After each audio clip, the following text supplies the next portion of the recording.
Dale, it's nice to How you doing, Mr. Art? I'm doing fine, man. Look, I've been here several times. It's always a pleasure to see you, man. And we come in gar fishing today, and I told my friends we got to stop and see Mr. Art. He's been here 50-something years. How many years? 54 years. 54 years. Yeah. And we don't know how long it's going to keep on, so that's why we want to stop and visit with you and let you tell your knowledge about Faulk Calls. Well, I tell you what, I started back in 1968. When I got out of the Navy, I come to work. In this same place? In this same hole right here. Well, we didn't have the wings on the side. Right. That was dirt.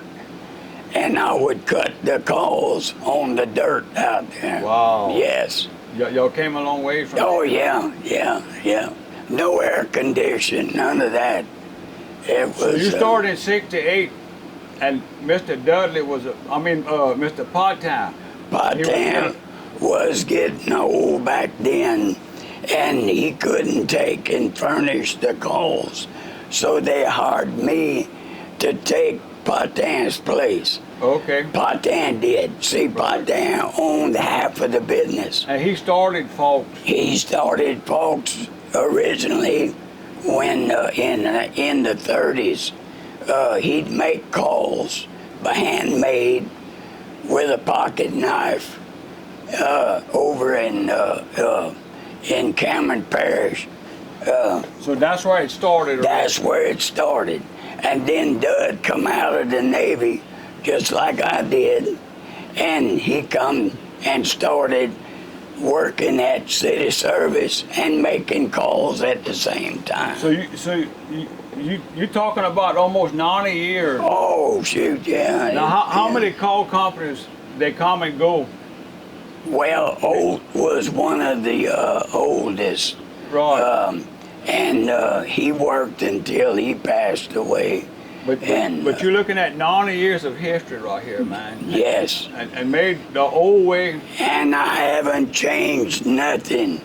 So you've been here 54 years? 54 years. I'm doing exactly what I done 54 years ago.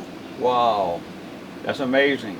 And I still do the same work. People can't believe that. They think I got somebody else coming. Well, Mr. There Hart, ain't nobody that I can trust. I believe you, but you can see it's in your heart. You love what you do. I love what I'm doing. But Mr. Hart, why are you here so long? Is it because Well, it's not for the money.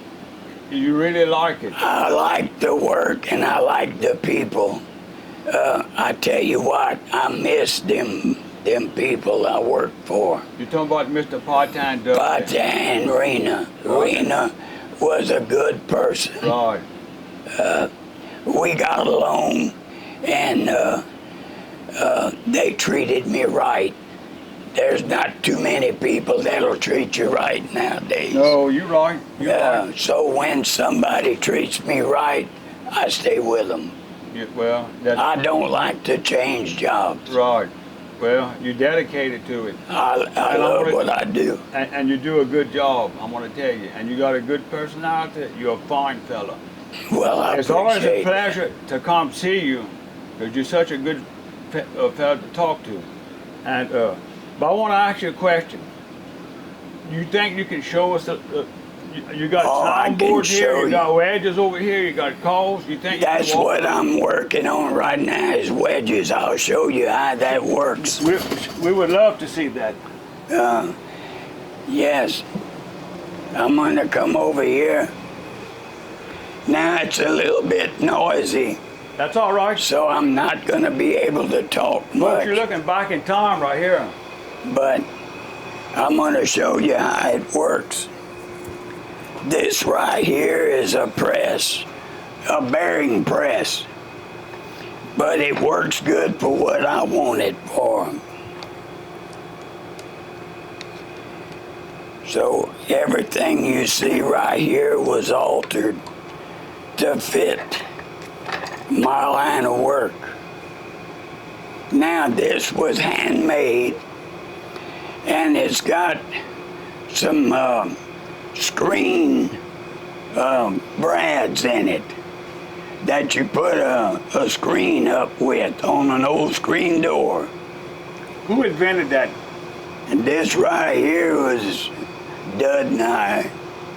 So this technique's been around that many years? That many years. That's yes. amazing. We used to do these one at a time. Right. But watch how fast I can do 7.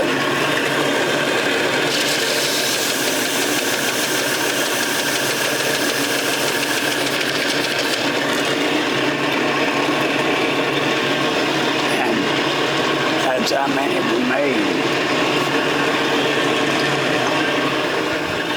That's a lot of wedges. Yes.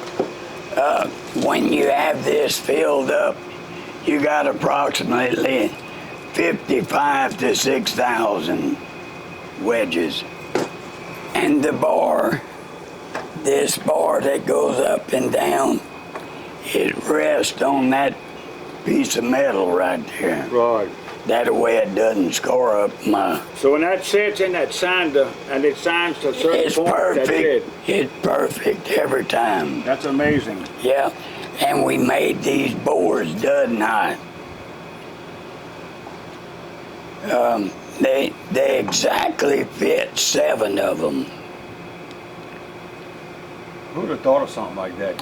Well, you do it long enough, you'll figure out something. Now these are the goose. I'm going to show you how this is ran. But this right here is run on this machine.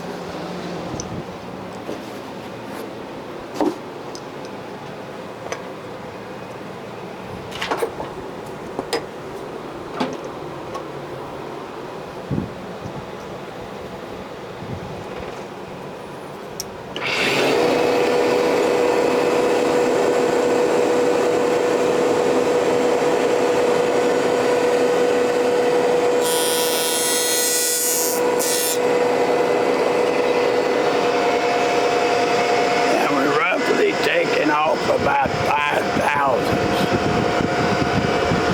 of an inch. So that's a snow goose? Yeah, this right here is a goose. I'm going to show you what it sounds like when I put it together. All right. Let me get up to it. Yeah. Yeah, I'm going to take this flute call and I'm going to use it to make one. And you'll see.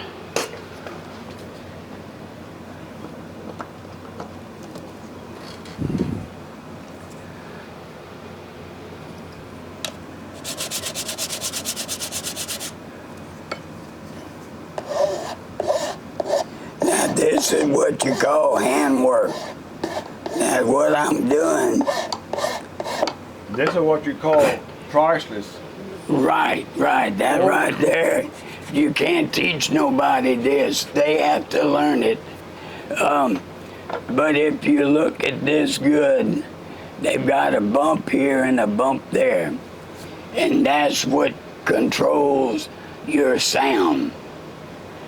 Now, when I lay this reed on there, I can make it make a sound right there. If I bring it down, it makes it higher pitch. See? And you want it lower. If you want it higher than that, you go a little bit. That's amazing. That's how you control it. Okay? Now I'm going to take this wedge. This wedge was made on that same machine that I just showed you.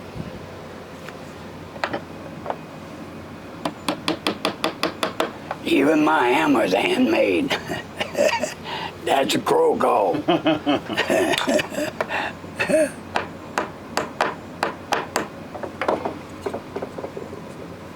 Yeah.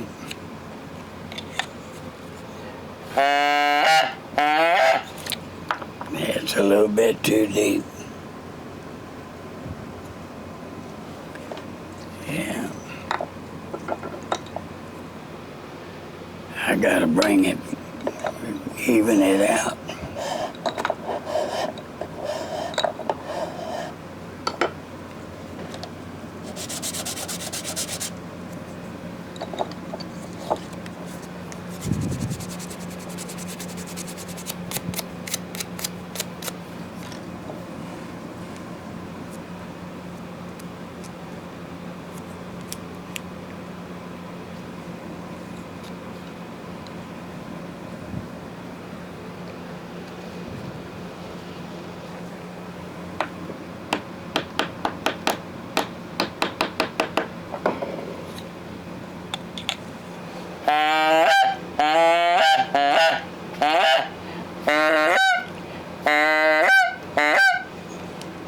That's amazing.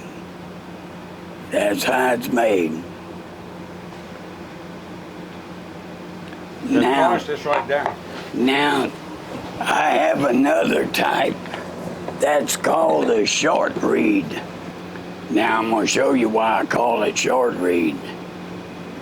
Because when you take it off, see how short it is. But listen to the sound. Cool.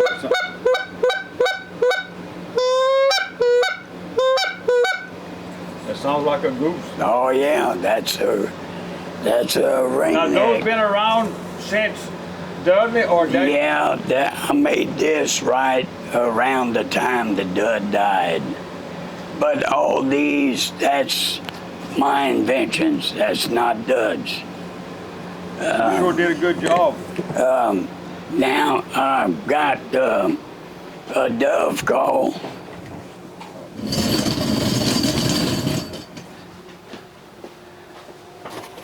I've got something that a lot of people have been buying. This is a wooden dove call, and it's the most realistic call that you're gonna find.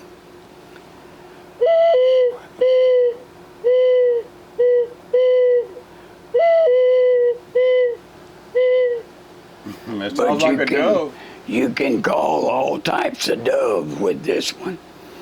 This is the little bitty, it's got the bars on it, the Mexican dove.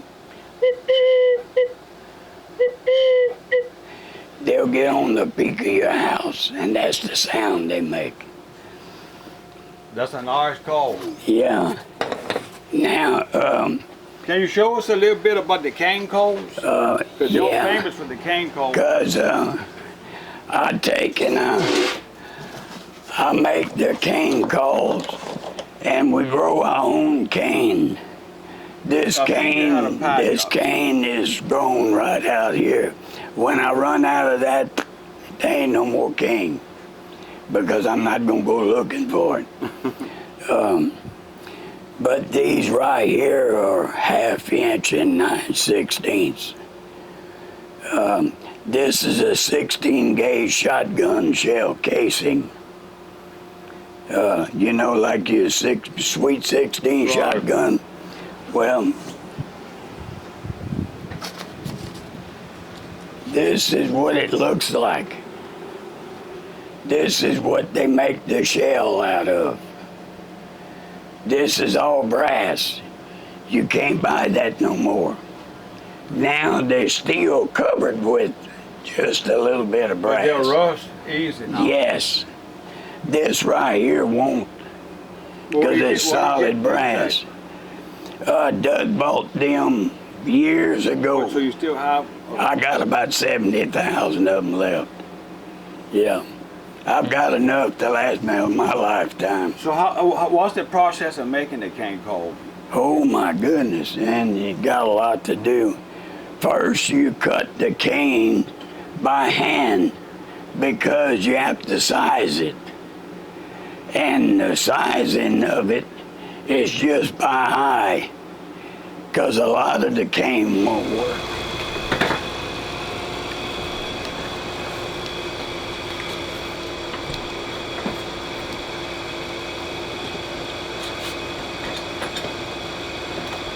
Yeah, we've got everything where it doesn't take much time to set it up.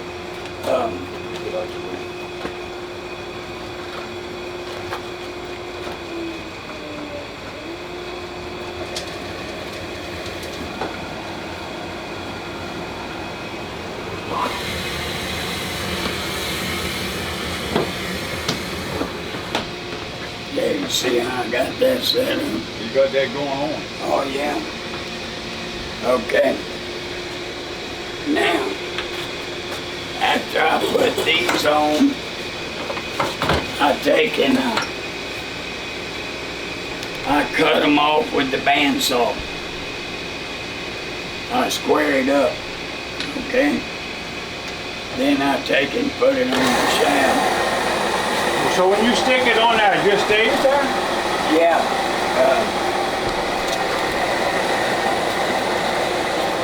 Yeah, there's a little trick.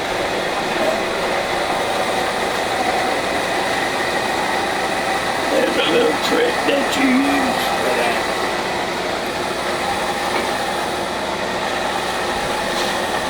Okay, I take a file, a regular file.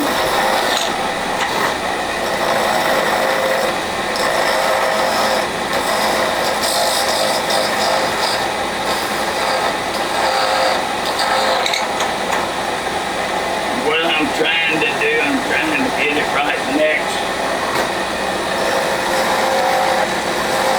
to where it was put on.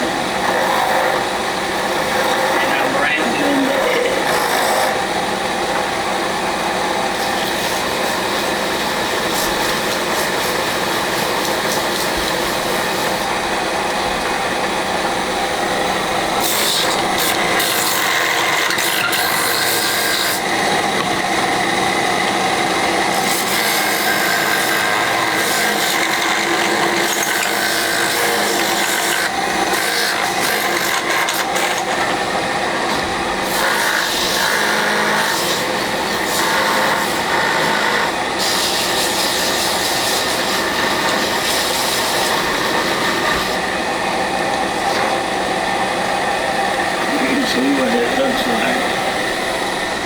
Looks like it's brand new.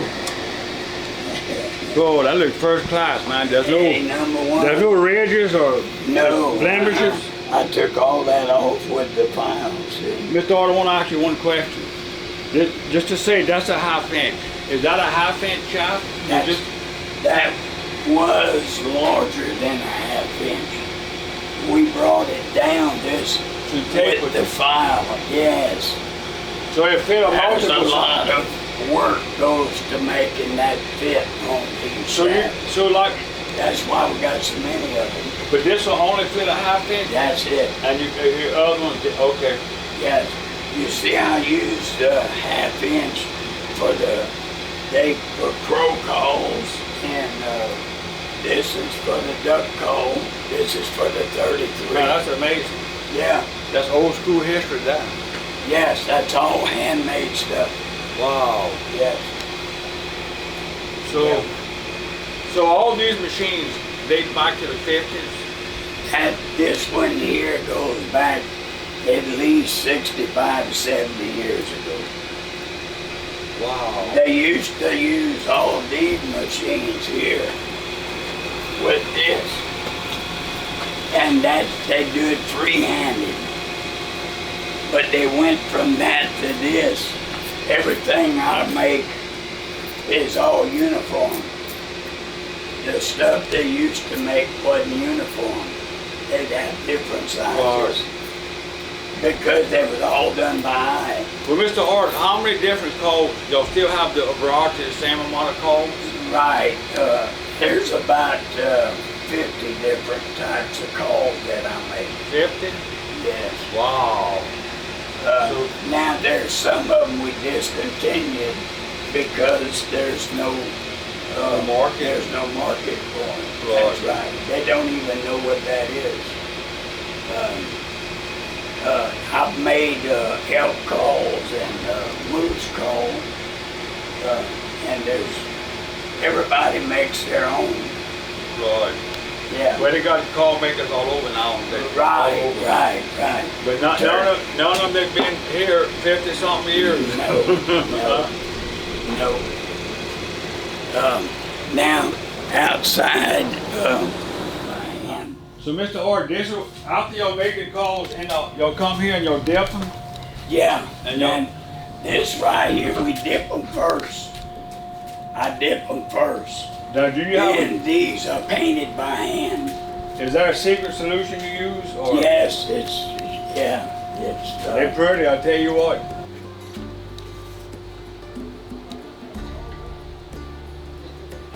yeah. Well, look, it was nice having y'all. Yes, sir. Mr. Art, Great it's to be here, always Mr. a Art. Thank you pleasure. very much. Thank you so much. All right, my man. Pleasure to meet you. I'm gonna get back to work Yeah. before Quan fires me.